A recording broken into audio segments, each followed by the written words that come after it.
Star Wars en direct remercie ses partenaires Mint Inbox, Planète Star Wars Universe, le groupe Star Wars Geeks Québec, la boutique Kaya et la convention Génération Star Wars et Science-Fiction.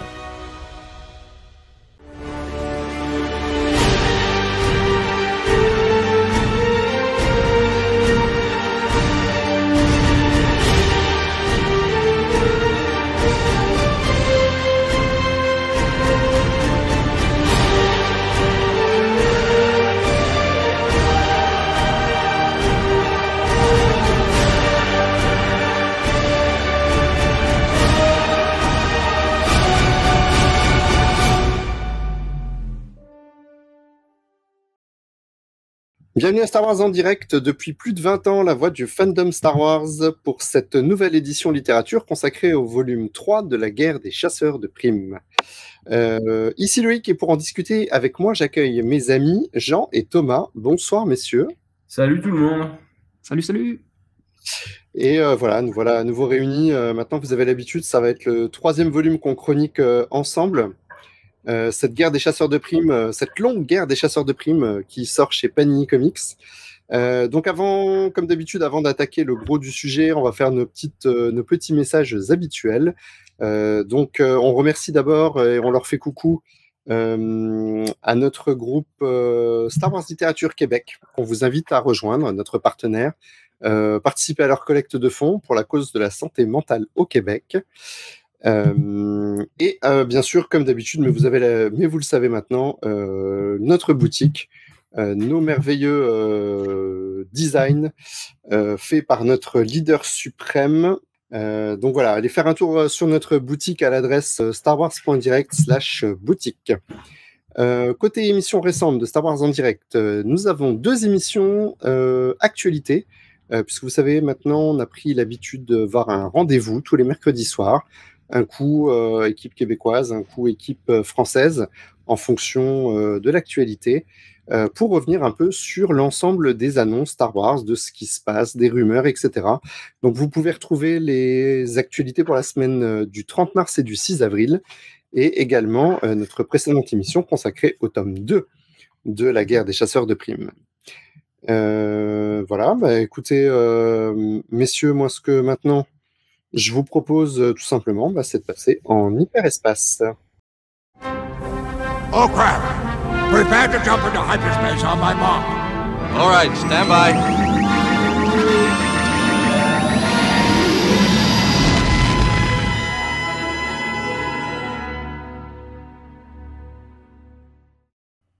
Donc, avant de commencer, messieurs, est-ce que vous avez quelque chose à nous dire, votre petite actu Star Wars ou autre? Allez-y, la parole est à vous. Ouais. Vite fait, je sais pas, je viens de terminer, avant de commencer le Lego Star Wars, là, qui vient de sortir, j'étais sur le Jedi Knight 3, le Jedi Academy, du coup. Super. Et j'ai tout juste terminé, là, j'ai tourné il y a 2 jours, et c'est juste génial, quoi. J'avais déjà fini donc le 2 juste avant, et là j'avais enchaîné sur le Jedi Academy. Et j'ai trouvé ça juste excellent, mais limite meilleur que le 2, du coup, tu vois. Le 2 a gardé cette aura de jeu culte et tout, mais je trouve le Jedi Academy, qui était sorti sur Xbox à l'époque, exclu Xbox et PC, si je dis pas de bêtises, et qui est ressorti là sur les consoles récentes. Donc, il y avait les deux d'ailleurs.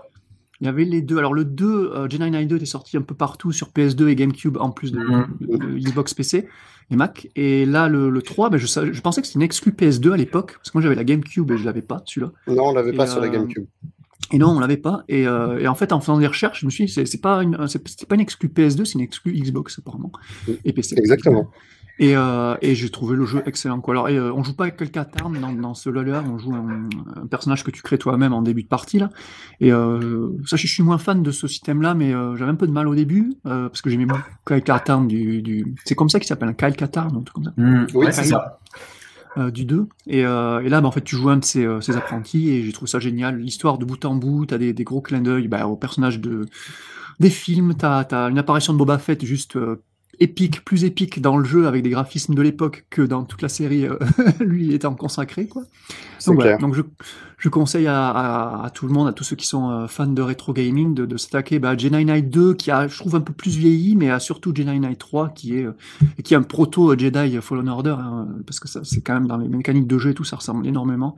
En mode version rétro gaming, évidemment, vu que c'était un jeu de l'époque. Voilà. Une très bonne expérience. Voilà pour mon WhatsApp. Eh bien, me concernant, j'ai fait un nouveau tatouage aujourd'hui, tiens. Wow. Donc, du coup, on a continué. Hein, j'en avais 2. J'ai fait le 3e ici, quoi. Donc voilà. Donc, on continue. Loïc, tu sais ce que c'est. Hein, t'as les mêmes. Donc voilà, j'étais bien content. Donc de l'Orabèche. Hein. Ah, c'est l'Arabèche, ouais, ça. Ouais. Et puis sinon, voilà, c'est marrant que tu parles de jeux vidéo parce que j'avais envie de m'y mettre. Et alors, je vais vous questionner. J'hésite entre 2 jeux. J'ai envie de me faire un jeu de stratégie. Je me suis acheté un nouveau PC et j'ai refait du Command & Conquer. Et j'ai bien envie de me faire un jeu de stratégie, mais sur Star Wars. Et j'hésite entre 2 jeux, à savoir le tout premier qui était sur le mode Age of Empires. Je sais pas si vous vous rappelez. Il s'appelle Star Wars Galactic Battleground. Je sais pas si ça vous parle. Yes. Et j'hésite avec l'autre, celui sorti en 2006 qui s'appelle Empire at War. À l'époque, mon PC n'était pas assez puissant pour faire tourner des trucs comme ça et il m'avait fait rêver les 2 jeux. Qu'en pensez-vous? Lequel dois-je prendre? Alors moi, je pourrais pas t'aider parce que j'en ai fait aucun des 2, donc je ne sais pas. Moi, j'ai tâté de l'Empire at War, mais j'ai poncé par contre le Galactic Battleground, donc le Age of Empire-like, tu vois. Et je te conseille de faire les 2 parce qu'ils sont les 2 excellents. Et commencer par le plus ancien, quoi. Enfin, commence par le plus archaïque entre guillemets, quoi, parce que c'est Empire at War et vraiment question gameplay, c'est quand même beaucoup plus évolué, quoi. Mais le premier garde son charme justement, ça avec ce graphisme Age of Empire un peu plus rétro. Moi, je tâche beaucoup de nostalgie à ce Galactic Battleground et ses extensions. Il y a pas mal d'extensions. J'ai plus les noms là. Mais qui était sorti, qui a rajouté encore plus de missions, encore plus de maps et tout. Donc ouais, moi je te conseille de faire les 2. Parce qu'on m'a dit qu'Empire at War, il y avait le côté un petit peu ressources en fait par planète, etc., qui du coup faisait un peu géopolitique et qui fait pas que on se fout sur la gueule à coup de stratégie. Et c'est le petit bonus qui me faisait pencher pour l'instant. D'accord. Mais je crois que dans le premier, avec le premier le plus ancien, tu as aussi une question de ressources, non? Je crois. Ouais, mais c'est juste de l'extraction pure et tu convertis ça comme Command & Conquer, hein, qui est du RTS classique ou Age of Empire. Alors que là, comme j'ai compris, de ce que j'ai lu, t'as une logique un peu plus géopolitique, les planètes, économie, tout ça, qui était le petit bonus, moi, qui me faisait envie, avec des héros. Donc ça, je trouvais ça pas mal aussi. Donc voilà, pour l'instant, j'étais plus Empire at War, mais j'hésite encore, quoi. Loïc est figé, on dirait le Joker, mais... C'est ça. Ouais, j'ai un petit problème technique. J'essaye de faire quelque chose, mais pour l'instant, ça ne fonctionne pas. C'est pas grave. Au moins, vous avez une image de moi, donc tout va bien. Une image souriante, en plus, qui est à ton avantage. T'as vu? Voilà, c'est ça. Exactement. Des fois, les arrêts images, on n'est pas toujours gagnant, hein, quand même. Non, là, c'est pas mal. Là, t'es bien, là. Je suis gagnant. Moi, pour côté WhatsApp, je pas grand-chose en fait en ce moment. Je continue des lectures puisque la guerre des chasseurs de primes. J'ai jeté un petit coup d'œil à Crimson Reign, donc évidemment on n'en parlera pas pour ne spoiler personne, mais ça me semble vraiment sympa. Et puis, petite anecdote, donc je suis en stage actuellement dans le cadre de ma formation.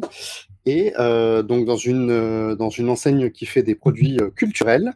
Et donc aujourd'hui, j'ai participé avec la personne qui s'occupe du rayon comics, en fait, donc à voir les comics Star Wars, à lui expliquer comment ça fonctionnait, à repositionner, à retirer les vieux trucs qui ne sont plus d'actualité ou qui sont un peu pas top. Et voilà, c'était vraiment sympa de pouvoir... voilà, c'est allier l'utile à l'agréable, se permettre d'avoir un avis un peu critique parce que en tant que connaisseur, c'est plutôt sympa de pouvoir mettre vraiment sur le terrain en application quelque chose que tu connais, en prenant en compte les problématiques du magasin, de la clientèle, etc. Donc ça fait beaucoup de choses à faire et c'est vraiment intéressant. Donc voilà. Que faites-vous des numéros que tu mets de côté Alors les numéros qui sont de côté en fait repartent chez le fournisseur. puisqu'on a cette chance, je ne sais pas comment ça fonctionne ailleurs, mais en France, tous les livres peuvent être renvoyés en retour, donc ça ne coûte rien. Donc on peut passer des commandes sans que ça coûte de l'argent. Donc on peut se permettre de prendre des titres, d'essayer. Ça marche pas, on renvoie et on a un avoir et on peut en prendre d'autres. D'accord. Alors, Voilà, sachant comme que ça. des fois, pour la petite histoire, pour les fournisseurs, quand ils ont trop de stock, malgré tout, eux, le coût de stockage étant tellement élevé que des fois, ça finit quand même au pilon, malgré tout. Ouais, C'est exactement. comme ça qu'on les retrouve sur le bon coin avec des mecs C'est qui ont ça. une quantité énorme de bouquins à vendre. C'est que les gars, ils ont intercepté le circuit du pilon, en fait. Parce que ça coûte moins cher de les détruire que de les stocker et de les renvoyer après. Voilà, c'est Donc très on les écolo. détruit et puis s'il y en a besoin, On les réimprimera. Voilà, c'est ça. Voilà. Donc voilà, ça c'était pour mon petit WhatsApp. Messieurs, on va enchaîner sur la critique. Donc Jean, tu vas nous faire un résumé. Donc avant que tu nous fasses ce résumé, je vais préciser qu'on va pas du tout utiliser la même façon de débriefer qu'on a utilisé pendant les 2 précédentes émissions, parce qu'on s'est rendu compte, comme d'habitude, quand on a des albums collectés avec un certain nombre d'épisodes individuels qui ont un lien, mais qui n'est pas forcément, c'est pas une seule série, que ça prend beaucoup de temps. Voilà. Si vous avez écouté les précédentes émissions, vous savez que ça nous a pris plus de 2 heures. Donc on voudrait essayer de raccourcir un petit peu tout ça. Donc nous allons faire un résumé plutôt par groupe de personnages à peu près. Et puis ensuite, on va discuter, donner nos avis sur ces épisodes sans forcément noter chacun des épisodes individuellement. Et on va peut-être revenir un peu dans le désordre sur les différents personnages et différents épisodes. Donc ne nous en veuillez pas. On pense que ce sera quand même plus sympa et plus vivant et plus sympa à l'écoute aussi de l'avoir sous ce format-là. Jean, c'est à toi. Yes, du coup on commence par les one-shots, en fait. Cette particularité de ce numéro 3, du coup, c'est qu'il comprend 2 one-shots, qui est une première, je crois, concernant les albums collectés. Je crois que dans les 2 précédents, il n'y en avait pas encore. Non, il n'y en avait pas. Ouais, c'était donc là, il y a un one-shot sur Jabba et un one-shot sur, alors moi je dis Forlom. Oui, c'est ça. Forlom. Et donc eux qui ont des aventures un petit peu indépendantes, on va dire, ou légèrement liées à la trame principale, on va dire. Donc là, je vais vous résumer le one-shot Jabba. Donc il se déroule un petit peu avant les numéros précédents et en gros, il va nous présenter donc la grosse limace du crime qu'on connaît bien, qui va embaucher une mercenaire du nom de Deva Lompop pour traquer Boba Fett sur Nar Shaddaa et pour savoir en fait en gros où se trouve Han Solo, quoi. Donc tout ça sous fond de flashback, nous contant une aventure de Deva, donc cette mercenaire en compagnie de Boba. Et voilà. Et donc le numéro qui se termine sur Deva et Jabba qui sont approchés par le Crimson Dawn, donc sur le Lobe écarlate. Donc on voit que là c'est vraiment un numéro qui se passe avant ce qui se passe dans le numéro 2 de War of the Bounty Hunter, tu vois. Donc voilà. Et pour finir sur les one-shots, donc le Forlom et Zuckuss, donc là pareil, ça nous présente la suite de leur mésaventure en fait après leur rencontre avec Boba Fett dans le numéro précédent. On se rappelle donc que Zuckuss tombait dans le vide suite à son combat, du coup. Et donc il a survécu, et là il récupère dans une cantina sur Nar Shaddaa, et c'est l'occasion de se remémorer encore une fois le bon vieux temps, donc flashback, avec son pote, donc Forlom. Donc voilà, et concernant Forlom, lui par contre, si vous vous rappelez, il avait été récupéré par Boba, enfin la tête du moins, il avait récupéré la tête de Forlom, qu'il avait ensuite balancé sur Tatooine une fois qu'il n'avait plus besoin, et donc un vieil ennemi de ce dynamique duo a récupéré cette tête et l'a utilisée sur un nouveau corps robotique pour attaquer Zuckuss, du coup. Donc voilà, on va discuter de ça plus tard en détail.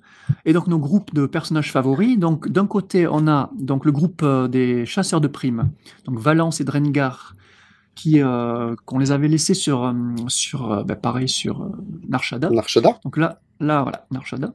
Là ils se rendent sur Canto Bight en spatiobus pour rencontrer le boss du fameux groupe mafieux. Airspeeder 3000, les mêmes que à Disney. Ah, c'est le même? Ouais, excellent. Oui, et qu'on a dans Rebels aussi.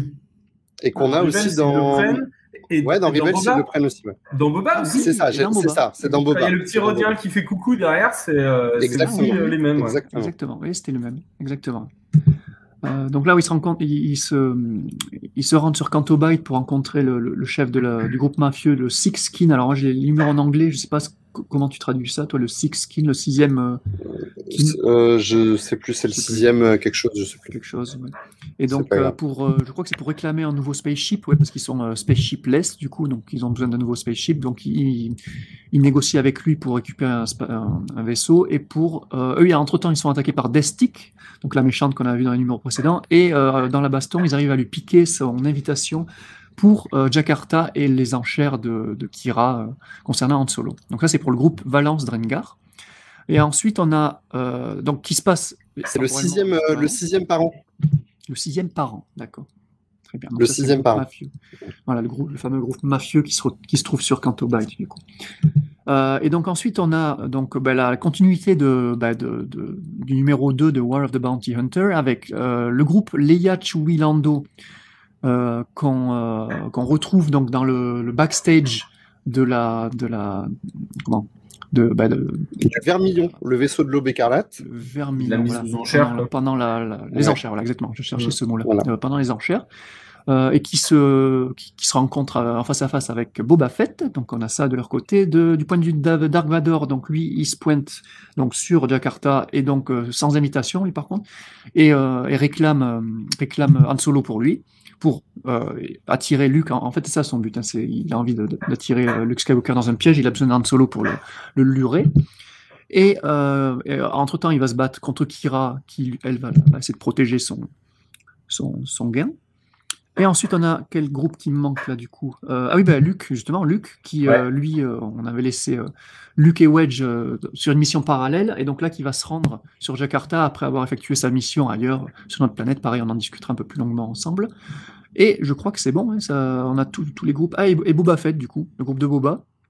Le groupe de Boba Fett, lui, donc, non, en fait, il est avec Leia et ses amis, quoi. Du coup, il est juste en backstage également, qui va se Il fait à Chewie un petit coup de chaleur à Chewie dans ces épisodes.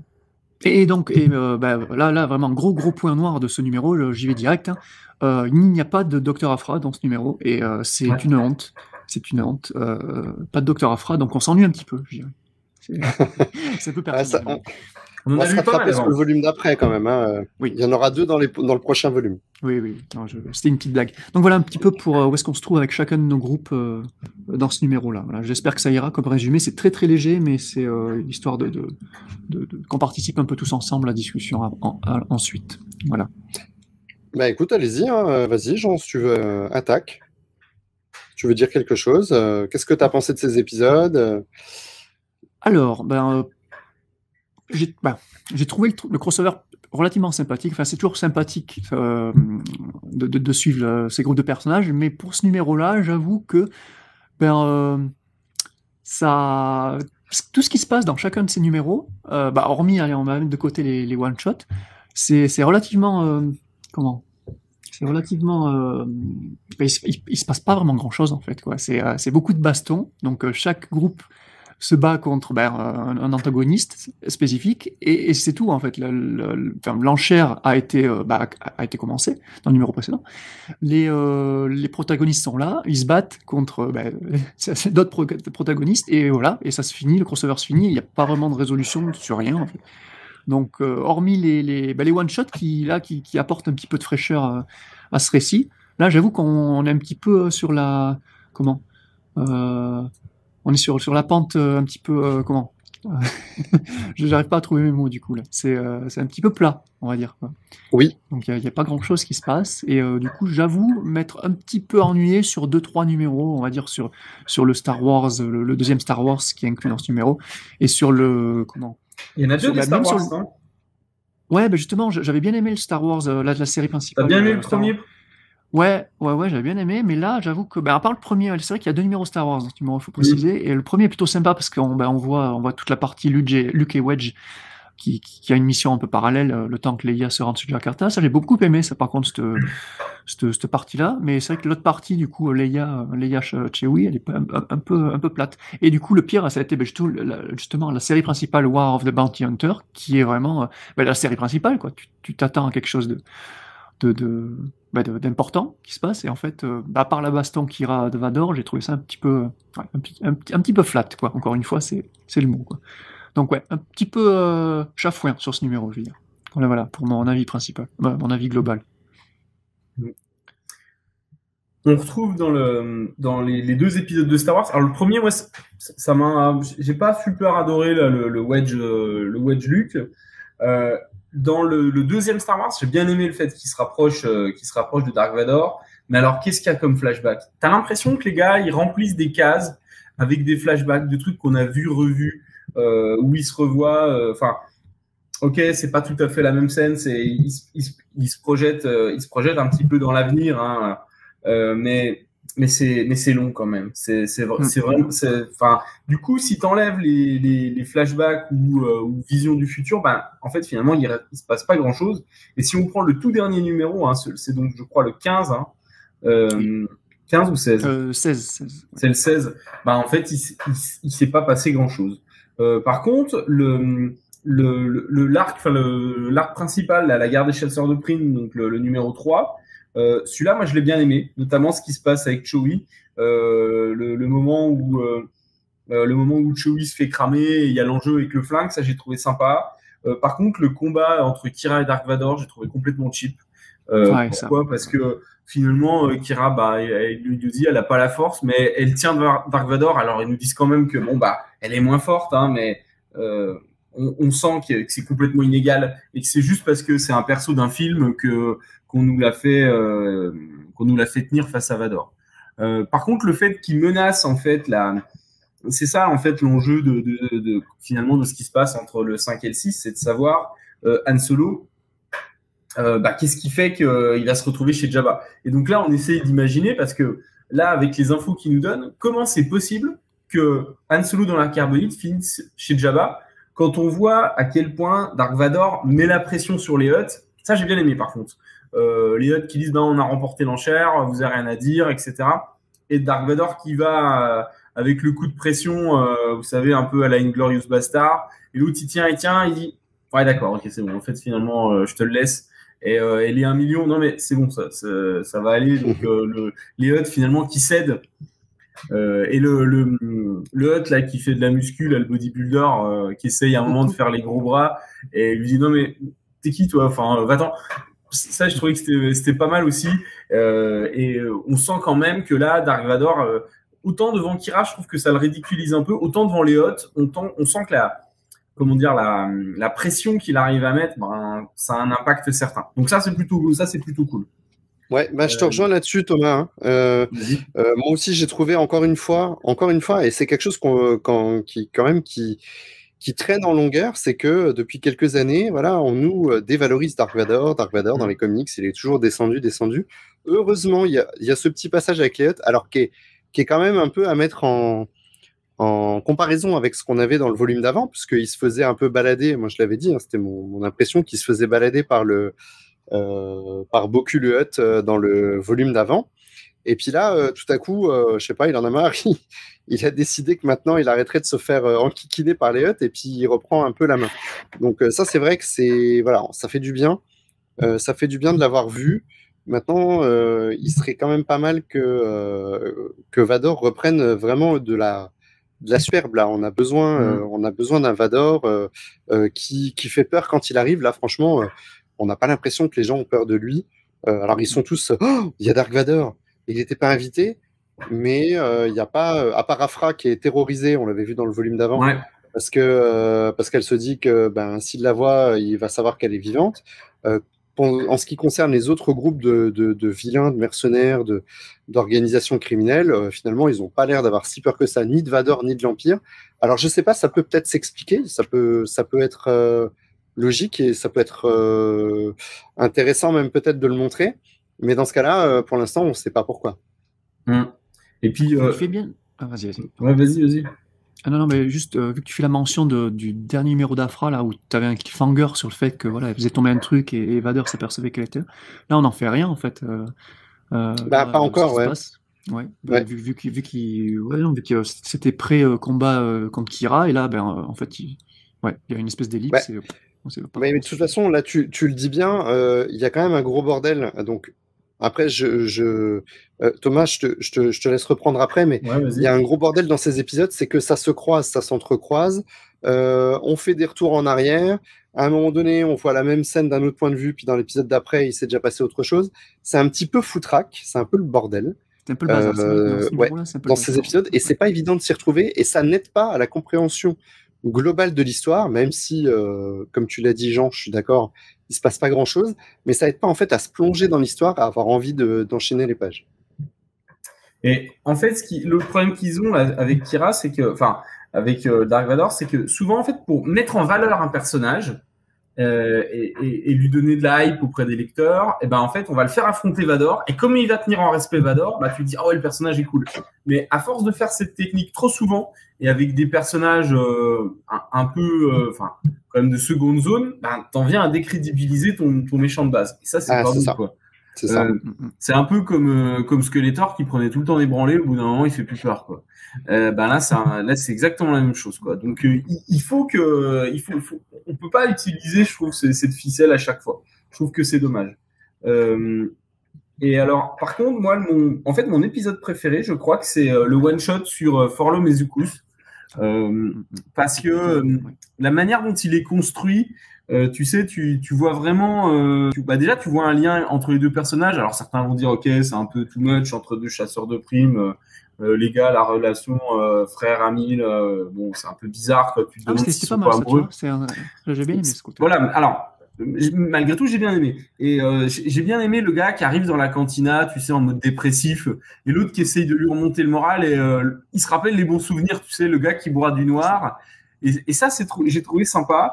Et il y a une petite morale à la fin, finalement, parce qu'on se rend compte que finalement le mec qu'ils avaient buté, c'est un mec qui allait se ranger, en fait, quoi. Et ils sont gourés, ils ont buté son frère, quoi, parce que du coup les gars un peu racistes avec les insectes, ils ont pas fait la différence entre les deux, ils croyaient que c'était les mêmes, quoi. C'est vrai que physiquement t'as du mal à différencier les deux frères. Il y en a un qui était bien et qui essayait de remettre l'autre dans le droit chemin, sauf que du coup le gars, comme on a tué son frère, il veut aller jusqu'au bout et ça devient une vraie crasse, quoi. Donc c'est intéressant, ça interroge sur la notion de bien et de mal, et ça j'ai trouvé que c'était pertinent, tout ça dans un one shot. Et t'es en mode, tu regardes les bas-fonds et il a toute une troupe dans le bar de gars là, avec des aliens qu'on a croisés par-ci par-là, beaucoup d'aliens, ouais, il y a on a je crois le gros alien, je me rappelle plus le nom de cette race là, Bessalik. Ouais, les gros bourrins là qu'on voyait dans l'épisode 2. Dans la cantina de l'épisode 2, ouais. Enfin, le pseudo-cantina de Coruscant, quoi. Ouais, Dexter, voilà. Exactement. Et on trouve aussi c'est la race de Masameda, là, je ne me rappelle plus le nom, en femme. Ah oui, zut, je ne sais plus. J'ai perdu. Ouais, c'est pas grave. Enfin bref, donc du coup les gars ils vont chercher de l'alien différent, et voilà, ils sont tous potes comme ça, donc il y en a d'autres également, et ça c'est ça moi ça m'a beaucoup plu, cette ambiance bas-fond. Alors effectivement le gars revient en gros robot à chaque fois, putain, enfin voilà, ça c'est un peu facile, mais pourquoi pas, ça reste un one shot, et je pense que de tous ceux qu'il y a dans le truc, c'est celui que j'ai préféré. Ouais, il était un peu était un peu différent des autres, il était assez bien construit. Celui sur Jabba, je me suis ennuyé. En fait, celui sur Jabba permet d'introduire ce nouveau personnage, ce nouveau mercenaire que l'on retrouve dans Forlum et Zocus. Ouais. Ce personnage de Deva, que j'ai trouvé par contre lui très intéressant dans les deux épisodes, parce qu'elle est un peu haute en couleur, elle a ses plumes sur la tête qui sont coloré, et ouais, franchement je trouve que le design du personnage est vraiment top. Moi je verrais vraiment ça en live action, même si c'est vrai qu'on a peut-être un côté très cinquième élément, peut-être plus que Star Wars, mais j'aimerais bien voir ça à l'écran. Et en plus visiblement donc c'est un personnage qui mange les gens. Alors, je sais pas, est-ce que c'est une sorte de vampire ou pas? On la voit à la fin de... Ouais. J'ai fait 2-3 recherches sur ça là, parce que c'est un personnage, c'est une race déjà inédite qui a été créée par Justina Ireland, c'est une des 5 autrices de la Haute République. Oui. Et elle avait déjà utilisé cette race-là dans son roman Spark of the Resistance. Là, c'est quoi l'étincelle de la résistance, tu vois? Oui, le jeune adulte sur la post. Avec Poe en couverture là, qui se passe juste après le 8. Ouais. C'est ça? Je crois, non, c'était celui avec Ray sur la couverture, si je dis pas de bêtises. En noir et rouge, un petit peu stylisé. Ah oui, c'était un des premiers young adultes avec il y avait 3 nouvelles, une sur Ray, une sur Poe et une sur Finn. C'est ça? Ah non, ça c'était les Non, c'est nouvelles pas sur ça. de Alors, on de l'a Force peut-être pas eu en Awakens. français. Ouais, On l'a peut-être pas eu en ouais, français. je sais plus comment ça s'appelle. En tout cas, en anglais, c'était Spark of the Resistance. Et il y avait déjà cette race-là dans ce roman-là. Et elle a réutilisé récemment cette race-là pour la Haute République également. Alors, apparemment, c'est une Shani. Et c'est une race reptilienne, qu'ils disent. D'accord. Qui a une bouche justement préhensible, enfin je sais pas comment t'appelles ça, similaire à celle des serpents qui permet Oui, de c'est ça. l'élargir et de gober leur proie en fait. Et j'aime beaucoup d'ailleurs, il y a une blague à ce propos quand Boba dit qu'elle mange littéralement ses ex quoi. Enfin il y a une espèce de dialogue D'accord. comme ça. Et Ah oui, elle d'accord, mange ouais. littéralement Ça a double d'ailleurs. sens, ouais. Ouais, Donc ouais, j'ai trouvé ça, oui, et comme tu dis, ouais, j'ai beaucoup comme une aimé menthe ce personnage-là. religieuse. Voilà. Donc déjà, ouais, l'intro, j'ai trouvé superbe dans ce numéro-là. Déjà, les dessins de ce numéro-là, de Jabba, du one-shot Jabba, du coup, Les dessins sont les cool. dessins sont top. Alors c'est cool, ils ont fait un dessinateur spécifique pour le présent et le passé. Et j'avoue que j'ai une préférence pour les dessins du présent. Je sais pas ce que vous en pensez vous, mais je les trouve magnifiques, quoi. C'est vraiment superbe, quoi. Ah, c'est sûr que les derniers Hot, ils étaient moins bien dessinés. Hein, la dernière. Comparé au dernier Hut, oui, de Lucross, c'est ça, c'était Lucross, je crois. Ouais. Ouais, non, là, je sais plus qui c'était l'artiste, je l'ai par là, je sais plus. Ouais, il y a trop de notes. Bref, donc très bon design. Un petit peu Poison Ivy, toi, ça te fait ton côté 5e élément. Moi, j'ai trouvé ça un petit peu Poison Ivy avec la peau verte et tout, là, un petit peu séductrice sur les bords. Et ouais, non, super sympa ce personnage. Donc pour enchaîner un peu sur mon avis général, comme je l'avais dit un petit peu avant, c'est vrai que c'est très plat. Alors c'est un crossover donc qui dure quand même sur 5 mois, donc il y a quand même une paire de numéros et pourtant on se dit que 5 mois c'est quand même assez court et qu'il va se passer quand même des choses, que ça va avancer et finalement quasiment pas dans ce volume. En toute sincérité, je me demande même si on peut pas se passer du volume et passer du 1 au 3, puisqu'au final, le cliffhanger, si, parce que en fait, oui, on voit quand même que... Oui, le cliffhanger est top, ouais. Ouais, voilà, que il faut bien embarquer quand même Han Solo dans la carbonite, puisque Vador, Vador le réquisitionne, on va dire.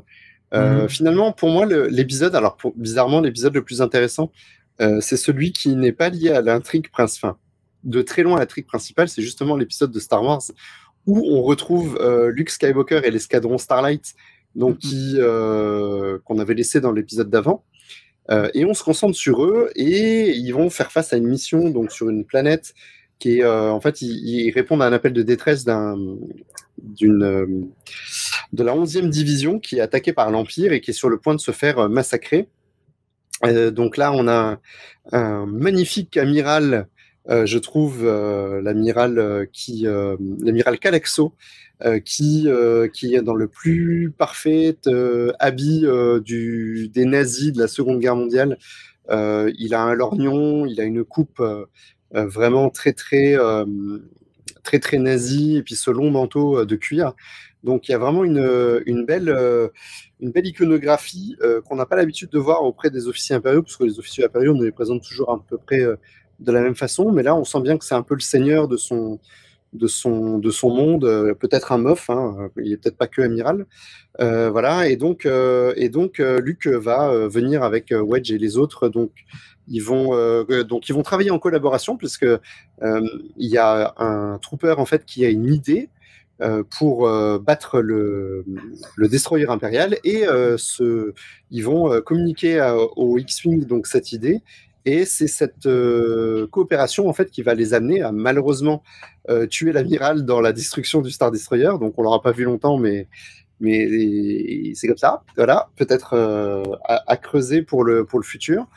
Donc on apprend en fait que cette 11e division protégée, donc Mon Mothma, Akbar et on va dire une partie de la flotte de la rébellion qui avait fui après la débâcle de Hoth, et qui n'avait pas le fameux nouveau code pour communiquer avec l'Alliance, hein. Rappelez-vous, ça c'était les histoires d'avant le début du crossover, et voilà, donc ça permet qu'ils rejoignent la flotte. Et donc le lien qui est fait avec le crossover, c'est que à la fin, Leia va contacter Luke, enfin c'est Luke pardon qui contacte Leia, qui elle fait face à Boba pendant l'arrivée de Vador, voilà pour lui dire on a besoin de toi. Donc j'ai vraiment trouvé que c'était l'épisode le plus intéressant et vous voyez ça reflète quand même bien mon avis, c'est que l'épisode pour moi le plus intéressant c'est celui qui est pas en lien avec le crossover. Donc c'est pour dire à quel point je trouve que dans ce volume c'est quand même très très plat. Ouais, pour rebondir sur ça justement, je sais pas si tu as autre chose à rajouter. Vas-y. Mais je suis un peu de ton avis, hein, vraiment ce numéro-là était vraiment très très cool. Déjà le fait d'avoir le point de vue de Wedge et Luke, c'était vraiment sympa. Grosse vibe Rogue Squadron là. Ouais, complètement. Quand ils attaquent, c'est génial. Complètement. Les combats aériens sont super bien faits, en atmosphère sont super bien faits. Du coup, j'ai bien aimé le dessin, quoi. C'est toujours la même équipe créative, hein, donc là, on change pas une équipe qui gagne, j'ai envie de dire. Mais par contre, moi, j'ai un peu le design de l'amiral, là, justement, j'étais un peu. Ouais, moi, j'ai pas trouvé super. On s'en fout, il est mort. Ouais, de toute façon, il est mort, donc voilà. Ouais, voilà. Et justement, quand il crève, il fait pas long feu, donc j'étais plutôt content. Mais ouais, et la rencontre, j'ai bien aimé juste la rencontre Boba-Leia, en fait, à la fin. Il y a juste un petit dialogue entre eux, et j'ai trouvé ça très très cool que ces deux personnages iconiques se rencontrent et discutent un petit peu, parce qu'on n'a pas vu ça dans les films, si je sais pas de. Non. Mais là, voilà. À part quand elle était embarquée dans le couloir de la Cité des Nuages, mais il n'y avait pas d'interaction entre deux, ils étaient juste là au même moment. Donc ouais, l'interaction entre ces deux persos connus, ça m'a beaucoup plu. Ouais. Et ouais, comme tu dis, je crois que c'est mon numéro préféré aussi, le 15. Le 15 et les deux flashbacks, et les deux one-shots du coup, ce qui fait que les numéros qui sont le moins liés à la guerre des chasseurs de primes sont les plus intéressants pour moi en tout cas. Encore une fois, vas-y toi. Vous avez préféré tout ce qui était annexe en fait, tout ce qui avait rien à voir avec le crossover en fait, des trucs qu'on aurait pu justement, dire. en fait, ce qui est un peu chiant, c'est que encore une fois, alors je l'avais déjà dit dans le volume 2, mais encore une fois dans ces épisodes, on va nous présenter un ensemble de personnages qui vont juste apprendre la localisation en fait de la vente aux enchères de Solo. Enfin, c'est bon quoi. Ça fait les 6 épisodes du volume d'avant, plus là au moins 3 ou 4 épisodes de plus, 10 épisodes pour savoir que tout le monde sait où est Solo. Franchement, moi en tout cas, ça m'a un peu saoulé. Et au final, il n'y a que 2 épisodes, on va dire, qui se concentrent sur le fait que Vador soit arrivé. Donc c'est quand même mince. Et Vador qui fait juste son apparition et qui repart à la fin. Il n'y a pas non plus un truc de ouf, hormis l'altercation avec Kira, il n'y a pas de... C'est pas non, ça, c'est nul. Une explosion d'action, quoi. L'altercation avec Kira, c'était mauvais. Oui, je suis d'accord. Ce qui est sympa, par contre, c'est de voir qu'il a envie de rencontrer Luke, qu'il a envie d'aller le chercher. Moi, j'ai bien aimé le moment où il appelle les impériaux, qui dit vous me mettez sur un canal privé, et que les autres disent mais pourquoi c'est juste un vieux rebelle tout seul, pourquoi il veut lui parler, qu'est-ce qui lui prend. Tu sens que les gars, ça les interpelle, et que lui, il en a rien à foutre quoi, de ce que les gens vont en penser. Mettez-moi sur un canal privé, point. Et d'accord, quoi. Je pensais qu'on allait le shooter, le rebelle, tu vois. Ouais, mais bien sûr. Donc, mais c'est... Non, vas-y. Ça et aussi le duel avec Kira, quoi. Alors déjà que le duel, comme on l'a dit, on le trouve un petit peu ridicule. Hein. Je crois que je sais pas si ça vient du Terraskassi qui, non seulement le jeu était ridicule, mais son style de combat, c'est un petit peu naze aussi. Mais c'est les conséquences de ce combat-là, défi Vador quand même. Et on aurait pensé que Vador, une fois oui, tu l'as zigouille, tu le fais zigouiller. Voilà. Tu la zigouilles direct, quoi. Tu non, tu laisses passer, ouais. Et voilà, là, il la bat, il a son épée sur sa gorge, et hop, il a un coup de téléphone d'un officier, et puis il arrête, et puis et aucune conséquence pour Kira. Du coup, j'ai trouvé ça un peu dommage. Surtout qu'en plus, il a aucune raison de pas la tuer, puisque de toute façon, il va embarquer le truc. Ça reste une organisation qui est minoritaire, donc certes, elle a chopé Solo, elle a organisé une vente aux enchères où elle a réussi à réunir tout le monde, mais on va peut-être apprendre que l'organisation est plus étendue dans le futur, mais là, on n'a rien qui nous permet de penser autre chose que l'organisation. C'est une petite organisation, donc je vois pas en fait ce qui le retient encore une fois de crever Kira et puis de se barrer avec la prime. Et au contraire, ça permettrait à tout le monde de dire le prochain qui s'oppose à moi, je lui fais la même chose. Ouais, tout à fait. Il faudrait, tu sais, un genre de personnage à la Deadpool qui sortent de la case et qui disent tu peux pas la tuer, c'est un personnage d'un film et on veut le réutiliser. Et là, ce serait cohérent, tu vois. Là, on pourrait dire ok, c'est génial. Mais là, voilà, enfin, tu sens que. Donc encore une fois, quand tu te retrouves avec des personnages importants, en BD, t'es couillé, tu sais qu'il se passera rien. Bah, de Les seules toute choses- façon. Ouais. De toute façon. Enfin, je veux dire, c'est écrit qu'on sait que Leia, Boba, Vador, Solo, Chewbacca. Ah, ça va bien se passer pour tout le monde, de toute façon. Ben ouais, ou alors si ça se passe mal, ça se résoudra bien. Mm. Et j'ai D'ailleurs- envie de dire, pour Dengar, c'est pareil, pour Zuckuss et Forlum, c'est pareil. Encore que c'est vrai que dans le premier volume, quand Boba balançait Forlum et Zuckuss, je pensais qu'ils étaient vraiment morts. Et Francis m'avait tout de suite calmé en me disant non, non, mais ils vont revenir, ils vont revenir. Mais c'est encore les seuls personnages pour lesquels on pourra avoir un petit peu de ah ben peut-être que ces personnages-là, il peut leur arriver quelque chose, parce qu'on les a pas revus par la suite. Mais finalement, ça reste quand même des personnages. Alors c'est pas des personnages principaux, mais c'est des personnages très connus. Donc peut-être que ça limite quand même la possibilité qu'il leur arrive quelque chose d'important. Surtout dans une BD. Ouais, surtout dans un comics, bien sûr. Déjà, qu'ils aient tué Cat Bane dans la série Boba, ça, c'était assez surprenant, tu vois. Si, il est vraiment mort. Si, ah oui, c'est vrai que peut-être qu'il n'est pas vraiment mort en plus. Mais tu te dis, voilà, il y a des personnages comme ça, ils sont devenus tellement iconiques, ils font presque partie de la culture populaire. Donc, Vous parlez de Forlum et Zuckuss. Je sais pas, mais moi, enfin, je suis peut-être pas aussi à fond que vous dans l'univers, mais avant le comics, ces personnages-là, j'ai dû faire la recherche pour savoir qui c'était, quoi, parce que le seul plan où on les voit dans l'Empire contre-attaque, ben, j'avais complètement zappé, quoi. Et c'est vrai que nous, on est iconique que ce que. Bah si, parce qu'on était. Alors, ils sont pas iconiques en soi, mais je veux dire, on les a quand même beaucoup vus aussi nous dans l'univers légende, c'est ça. en Et comics dans les figurines. et surtout dans les figurines. Donc, moi, j'ai vraiment l'impression que ces personnages-là, ils sont jamais partis, quoi. Qui vivent leurs aventures et qu'au détour d'une cantina ou d'une rue sur une planète quelconque, on va les voir. Voilà, ça c'est vraiment le truc. Et justement, peut-être qu'on est un peu sur eux là. Qu'est-ce que vous avez pensé du numéro de Bounty Hunters numéro 15 là, de ce numéro où on voit notamment, je sais plus, le groupe de personnages parallèles, là, voilà, Tonga et Losha, donc les deux personnages un peu OSEF de Bounty Hunters qui sont en train de recruter une team d'Expendables pour essayer et donc on voit Zuckuss, le fameux Zuckuss qui est démasqué, du coup c'est pas la première fois qu'on le démasqué. Si, c'est la première fois. Parce que alors en fait il est dans son environnement naturel avec je sais pas si c'est du soufre, ça j'ai trouvé ça bien, ouais. Mais ça, c'était cool, ouais. On le voit même, d'ailleurs, il n'a pas de haut, donc je l'affiche à l'écran pour ceux qui ont l'image. Il n'a pas de haut, donc on voit vraiment le côté un peu insectoïde de son espèce. Donc, un mix de... C'est un génosien obèse. Ouais, ça ressemble, ouais. Donc, non, ça, c'était cool. C'est sympa, c'est des petites choses. Mais alors, ce qui serait intéressant, c'est qu'on ait cette race qui soit visible dans une prochaine production, pourquoi pas, mais pas forcément ce personnage-là, parce que c'est une race qu'on a... Ouais, qu'on voit jamais. D'ailleurs, en fait, c'est comme les Tusken, on savait pas trop comment il était sous le masque, quoi. Donc effectivement, là, il y a eu une petite prise de risque. Si, là, on vient de le voir. Ah non, je crois que tu parlais des Tusken. Ah oui, d'accord, non, moi je parlais de Zuckuss.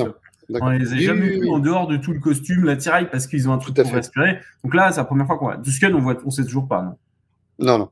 On avait failli le savoir dans un comics d'Ostrander, et en fait, non, c'était un Jedi qui était déguisé en tout. Je sais pas si tu te rappelles. Et je me dis, bien sûr. Déçu, et bien sûr. Me rappelle j'ai pensé à lui quand il y a eu la série Boba Fett, les premiers épisodes, et je m'attendais à le voir presque. Donc je me dis, allez, encore un espoir de voir réintégrer ce personnage dans la série Obi-Wan, on sait jamais. À voir, ouais. Ah oui, c'est vrai, ça serait possible. Donc... Par contre, ouais, moi j'aime bien que Dark Vador aille chercher le Luke, qu'il ait besoin de le voir, qu'il ait besoin de le rencontrer. Ça, c'est vraiment cool. Là, et par contre, à chaque fois que je lis la série, sauf qu'il y a un épisode qui a plus rien à voir, en fait, ils font durer le truc. C'est un peu comme un combat de Dragon Ball Z où tu sens que ça va bientôt finir, mais qu'en fait, c'est pas fini. Et là, je crois que tu dis, oh putain, qu'est-ce qui va se passer? Ah non, ça continue. Ah, qu'est-ce qui va se passer? Donc, c'est cliffhanger sur cliffhanger, mais finalement, il s'est rien passé entre tous ces cliffhangers. T'as l'impression qu'on te force à revenir tous les mercredis matins, tu vois, pour allumer TF1, quoi. C'est un peu ça. Non, mais c'est vrai. C'est pas con ce que tu fais comme allégorie, c'est que c'est comme ces 5 dernières minutes sur Namek qui durent 15 épisodes de 20 minutes. C'est un peu ça. C'est à ça que je pensais, en plus, je pensais au combat de Freezer. Moi, Moi, il y a quand même un truc que je voudrais qu'on aborde parce que le sujet, je trouve, c'est un sujet qui fâche.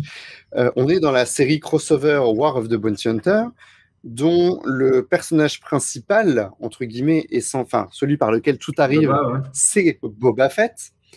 Il se passe quoi avec Boba Fett, à part sa petite discussion avec Leia et ensuite ils se séparent. Franchement, il se passe quand même Comme dit, rien du tout, quoi. Dans ce numéro de Charles Soule, pour ce personnage, hein. Même pour les chasseurs de primes de manière générale, finalement, c'est quand même fou. Ils sont pas vraiment au centre de l'intrigue. Même si on les voit à côté, ils gravitent autour, en fait. Mais là, parce qu'au final, on n'a pas besoin des chasseurs de primes. Non. Mais comme tu disais, Loïc, juste un peu avant. Parce que les chasseurs de primes, ils sont tous là dans la vente aux enchères, mais passer la vente aux enchères, ils font quoi? Ils font rien. Et la preuve, c'est que Dengar, Valence. Ils sont même pas arrivés, Valence. Ils sont même pas arrivés. Non, ils sont pas arrivés. C'est ça. Ils récupèrent tout juste la au Ou alors ça va être pour la bataille finale. Vous le savez peut-être, moi j'ai pas lu les 4-5. Peut-être. Bah non. Non, j'ai pas lu la fin encore, mais en tout cas, c'est quand même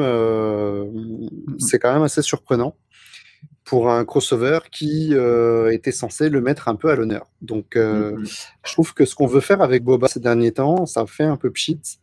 Et mais ça avait bien commencé. Je trouve ça un peu dommage. Dans le premier numéro, tu avais ce combat là dans l'arène qui était vraiment stylé. Ouais. Ça avait bien commencé, mais bien sûr, c'était un peu secondaire. C'est le combat dans l'arène, tu vois, c'est ce qu'on a envie de voir sur Boba Fett, c'est ce mec badass à qui on la raconte pas, qui se fait pas avoir par n'importe lequel débile qui passe, comme peut le faire Vador depuis quelques numéros. Ça, c'est Boba Fett. Ça, c'est intéressant. Mais bon. Je disais aussi qu'on ne voyait pas trop Afra, mais il y a vite fait un petit caméo d'Afra dans le War numéro 3, là. Qui je crois que oui, parce que c'est la série un peu qui va réunir tous les personnages.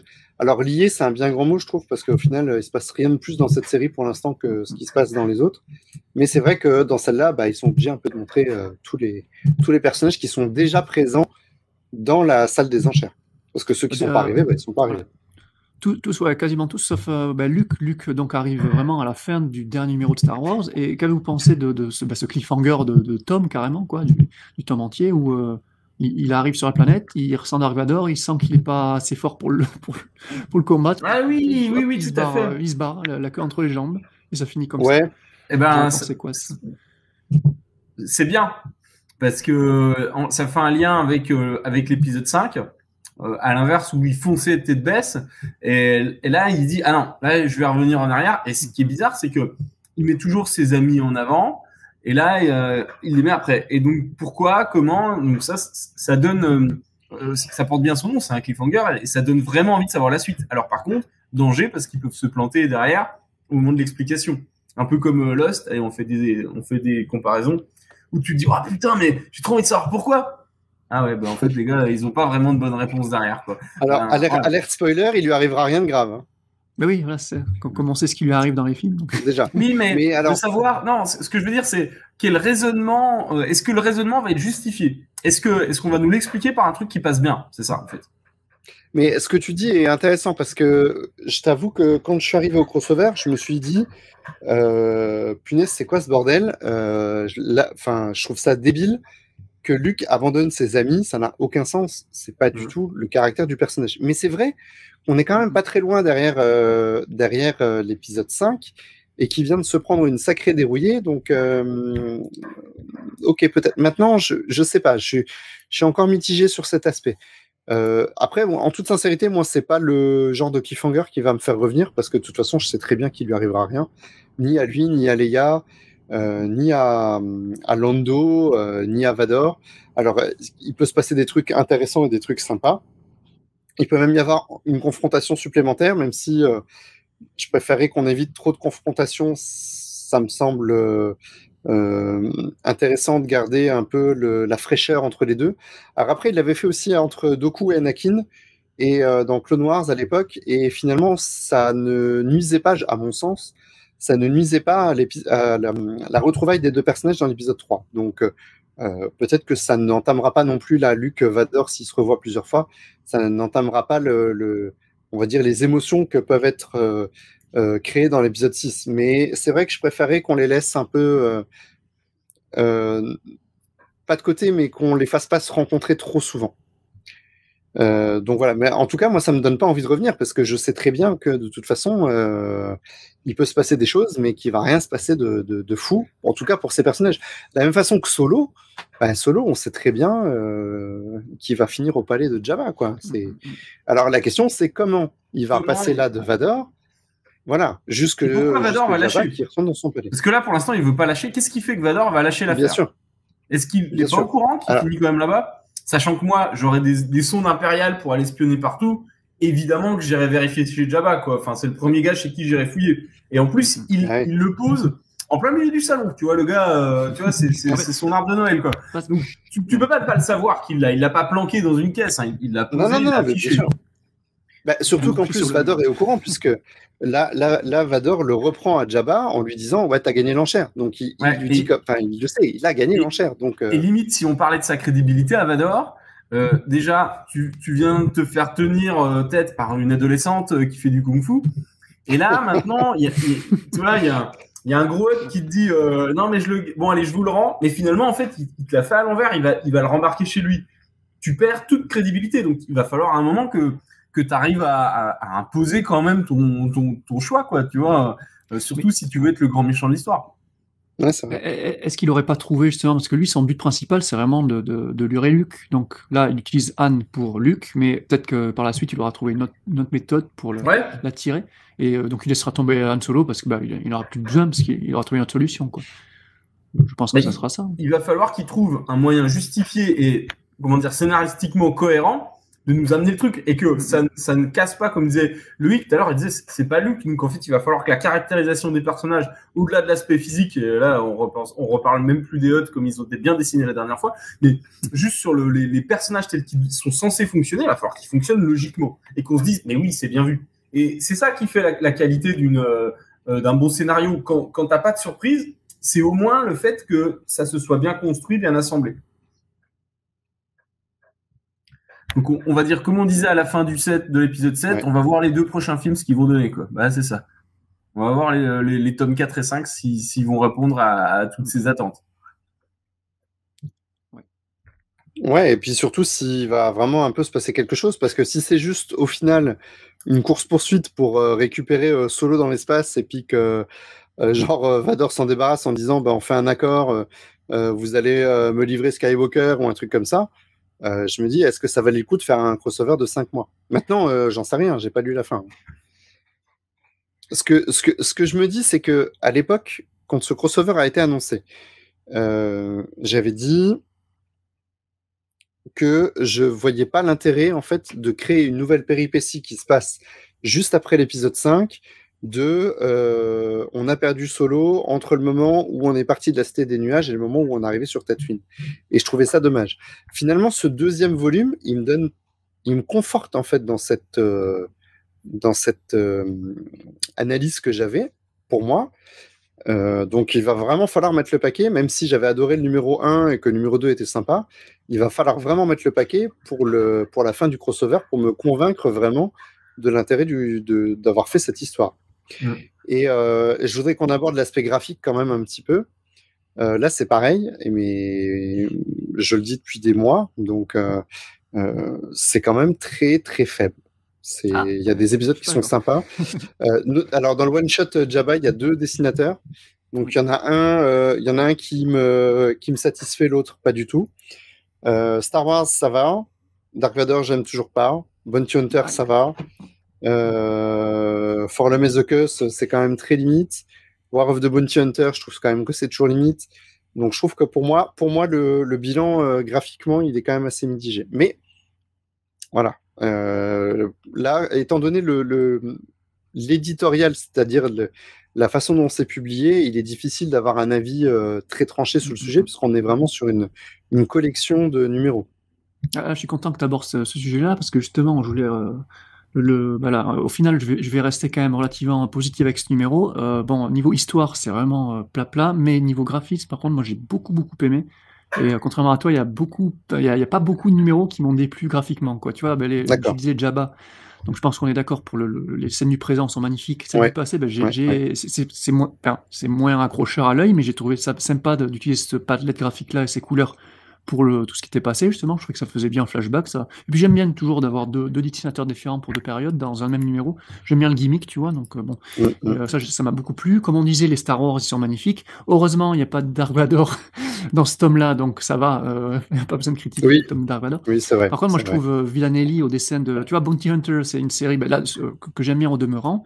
Là, ce numéro-là est pas ouf, mais les dessins, je les trouve magnifiques à chaque fois. Comme Villanelli, c'est un plaisir de tourner les pages, même si scénaristiquement, c'est un peu faible, tu vois. Là, les dessins ont complètement compensé le truc. Forlom et The Kus, je connaissais pas la dessinatrice, la Kei Zama, la japonaise, là, et j'ai trouvé ça magnifique aussi. Alors, c'est un style, hein, c'est toujours pareil, les dessins, c'est soit on aime, soit on n'aime pas. Là, moi, j'ai trouvé ça très, très, très joli, et j'ai commencé à suivre cette dessinatrice, du coup, parce que ça m'intéresse beaucoup, là, ce qu'elle fait. Et moi, bizarrement, là, voir le Lucross, là, tu vois, mais ça va toujours. Bon, oui, les t'étais moche. Là, ils sont Ouais, peut-être mais un là, peu mieux faits. Ouais, mais non, je suis d'accord avec toi, il y a des visages. Je sais pas si tu te rappelles dans ce numéro de War 3 là, t'as Leia et Ouais. Kira, ils ont des visages, Ouais, c'est ouais. affreux quoi. Là vraiment c'est avec la abuse quoi. Ross. Alors il y a deux dessinateurs dans ce numéro. Il y a David Messina qui doit donner un coup de main à Luc Ross, qui le rend peut-être moins dégueulasse, enfin meilleur, un peu moins mauvais que le précédent. Mais ouais, certaines têtes sont vraiment. Ouais, Leia et Kira, moi j'ai noté ça, c'est affreux quoi. Kira fait tu sais, quand elle se bat pendant son combat, là, elle fait des têtes, mais c'est vraiment bizarre quoi. Ouais, Elle a pas des têtes actives en fait quoi. Elle a pas d'expression en fait. pas d'expression, ouais, c'est ça. Ouais. Ouais, c'est spécial. Mais à part ça, ce petit couac là, tu vois, de Lucross toujours, le reste, je trouve ça très très joli. Voilà. Je sais pas ce que t'en penses, toi, Tom. Oui, non, mais alors, par exemple, tous ceux dessinés sur les chasseurs de primes sont très très beaux, pas de problème. Donc ça, j'ai bien aimé. J'ai bien aimé aussi les Star Wars, j'ai trouvé qu'ils étaient plutôt bien dessinés, donc pas de problème. Mais globalement, si on doit donner un avis général, il y a des moments, je trouvais ça assez excitant de voir le truc avancer. En fait, ça m'a plu quand l'histoire avançait et le petit one-shot sur Forlom Zucus, voilà, qui était un petit bonbon en dehors, quoi, une petite friandise, quoi. Mais sinon, encore une fois, ouais, il y a encore besoin que ça avance, quoi. Bah ouais. Donc, Ouais. mitigé quand même, quoi. Mais j'ai toujours très envie de lire le 4 et le 5, du coup. Ouais, bah moi franchement, moins. Après, je vais les lire, hein, la question ne se pose pas, mais c'est vrai que ça m'a pas transporté. On passe aux notes, du coup, les gars? Bah ouais, j'allais vous le proposer. Allez-y. Vas-y, Thomas. Eh ben, moi, je vais lui mettre un 12 parce que j'ai un petit peu plus aimé que la dernière fois quand même. Mais 12, pas plus. Ouais, ça me semble C'est cohérent. rigolo. Ouais. Tu vois, c'est un Vas-y. petit peu l'inverse. J'ai un poil moins aimé que. Donc j'avais mis c'était quoi, un 18, ouais. Ouais, t'avais été 17, généreux, je ouais. crois. Hein. Ouais, j'avais bien aimé. Et là, je mettrais un poil moins, mais comme dit, les dessins ont vraiment rattrapé le scénario, en gros. Du coup, je sanctionne le scénario, genre un 5 sur 10, tu vois, c'est très moyen. Mais en dessin, je lui mets un bon 9 sur 10, quoi. Il y a vraiment quasiment rien, à part Lucross sur 2-3 trucs qui m'ont gêné, mais graphiquement, je suis très emballé. Donc ouais, j'avais mis un 15-16, un truc comme ça. 15 sur 20. 15. Ouais. Alors, bah moi, je suis un peu aussi moins enjoué que le volume d'avant, donc je vais lui mettre un 10. Parce que voilà, je pense que c'est vraiment c'est presque, je l'ai dit, mais c'est presque un volume qu'on peut passer sans que ça ne manque à la globalité du crossover. À Donc, force, t'avais dit la même chose pour le tome 2, du coup, si tu sautes le 2 et le 3, tu passes du 1 au 4, il n'y a plus rien à lire. c'est compliqué parce que, en fait, pour que vraiment mon avis soit parfaitement cohérent, il faudrait que je lise tout et qu'ensuite je chronique. Mais c'est bien la preuve que, voilà, le 2, j'attendais quelque chose, je l'ai pas eu. Le 3, bah, du coup, j'avais cette attente, je l'ai pas eu. Donc, à chaque fois, je la repousse et à la fin, si je l'ai pas eu, si j'ai rien eu, effectivement, je vais en conclure que vous auriez pu sauter le 2, le 3, le 4 et le 5, tu vois. Tu fais Donc, quand même un 5 au début de la fin. Voilà, donc conclusion, le crossover ne vaut pas la peine d'être lu, faites l'impasse.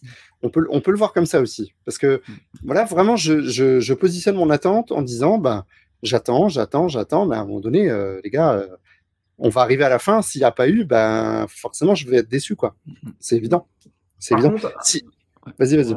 Un petit commentaire que je voulais, j'ai oublié, plus sur la publication et les choix qui ont été faits par Panini et donc par Aurélien, parce que c'est lui qui nous avait dit être plus ou moins à l'origine de ce choix-là. Le fait de regrouper en fait les titres dans un crossover, c'est bien mieux finalement, parce que moi j'avais commencé de les lire en one shot, un par un peu dans tous les sens. En fait, tu décroches, tu n'arrives plus à imbriquer, voir à quand ça se passe, quel moment. Déjà là, c'est pas forcément très linéaire, mais finalement, c'est bien mieux de les lire comme ça que de les lire par saga, en fait. Non, c'est clair. Et pour appuyer ce que tu dis, là, avec ce numéro-là, je me demandais, est-ce que c'est pas encore mieux? Donc oui, tu as raison sur ce point-là, mais de les lire du coup en 100%, là, du coup, par série de personnages, parce que par exemple, tu vois le Bounty Hunter là, qui est vraiment moins bon que les numéros précédents, inclus avec les numéros, les autres numéros de la série, ça passerait pas peut-être mieux de suivre au moins tes personnages, leurs aventures séparément, et je trouve que les lire en 100%, ça serait peut-être au final une bien meilleure solution, quoi. Ouais. Encore une fois, Alors, le débat est ouvert, on fera ce qu'on Je vais veut. pas refaire, hein, je vais pas les relire par contre, je pense. Non, mais justement, en fait, moi, je me suis posé la question parce que je suis actuellement dans la lecture du 4e et je me suis posé cette question par rapport à nos chroniques, parce on avait fait le choix de chroniquer ces volumes donc collectés par Panini et de ne pas refaire les volumes indépendants de chaque série. Par contre, je me pose la question pour Crimson Reign de savoir si on va garder le même format parce qu'on aura peut-être plus de choses, et là je vais te rejoindre Jean, on aura peut-être plus de choses à dire et ce sera peut-être plus facile pour nous de trouver un fil conducteur logique en chroniquant les albums 100% de chaque série plutôt que de faire cette version collectée. Alors je sais pas comment va se dérouler Crimson Reign, hein, peut-être que ça avancera plus facilement, mais là voilà, ça fait deux volumes donc ça fait 10 épisodes qu'on est un petit peu dans ce même truc où on arrive à la salle aux enchères, il y a les enchères et grosso modo, on attend la fin des enchères, quoi. Donc 10 épisodes pour ça, je me dis que ça fait beaucoup. Si on avait peut-être chroniqué tout Vador d'un coup, on aurait peut-être quand même une progression logique Alors, c'est vrai qu'on perdrait peut-être l'aspect crossover de je comprends pas pourquoi ça s'est passé ça, et puis après, une fois qu'on a lu Star Wars, si, ok, je comprends. Mais finalement, pour savoir que Luke est arrivé, est-ce qu'on avait besoin de lire la série Star Wars pour la compréhension de la globalité? Peut-être pas. Donc, pour moi, c'est peut-être la série War of the Bounty Hunter qui est la plus interconnectée avec les autres et qui serait peut-être la plus difficile à comprendre dans un volume en 100%. Les autres, franchement pas. Donc, je me dis, voilà, moi je réfléchis encore et on en reparlera une fois qu'on aura fini ce crossover et voir comment on fait pour la suite. Mais peut-être que finalement, le format 100% n'est pas si dénué de sens que ça, même pour lire un crossover. Un crossover, en tout cas, où il se passe pas grand-chose. Après, on sera plus près de l'actualité en lisant des regroupements. C'est sûr. Donc, il y a des pour, il y a des contre. Il faudra qu'on tranche, mais de toute façon, on aura ce débat-là entre nous, membres. Donnez-nous vos avis, sinon, tiens. Ouais, bien sûr, vous pouvez nous donner vos avis. Est-ce que nous écouter pendant 2 heures débriefer de chaque épisode, c'est trop fastidieux? Est-ce que nous entendre dire, finalement, ça se traîne un petit peu? Est-ce que c'est relou, donc vous préférez qu'on traite un volume 100% pour avoir plus de choses à dire? Pourquoi pas? Nous, on vous écoute, on est à votre écoute. Donc, laissez-nous vos avis, donnez-nous vos avis en commentaire sur nos réseaux sociaux. Venez nous dire sur notre Discord, ouais, bien sûr. C'est une très, très, très bonne idée, Thomas. Et si vous, messieurs, vous n'avez rien à ajouter. Non, c'est sur ces. On se retrouve la prochaine voilà, fois. c'est sur ce dernier mot, Jean-Pierre, qu'on va conclure cette édition de Star Wars en direct littérature. Comme toujours, si vous avez, donc, comme je vous l'ai dit, les suggestions, les commentaires, dites-nous, donnez-nous vos avis. Venez sur Facebook, sur Twitter, sur Instagram éventuellement, sur Discord évidemment. sur notre chaîne YouTube. Vous pourrez aussi nous laisser vos commentaires et vous pourrez aussi vous abonner, activer la cloche pour suivre toutes nos émissions et nos lives prévus et même imprévus, comme celui de la dernière fois. Parce que même quand on ne fait pas de publicité, on a quand même des auditeurs et ça, quand même, je trouve que c'est beau. Donc, activez la cloche, vraiment. Et évidemment, partagez nos épisodes sur vos réseaux sociaux et faites croître notre communauté. De la part de toute l'équipe, merci d'avoir été à l'écoute de Star Wars en direct, la voix du fandom Star Wars, et que la force soit avec vous. Ciao, ciao. Salut.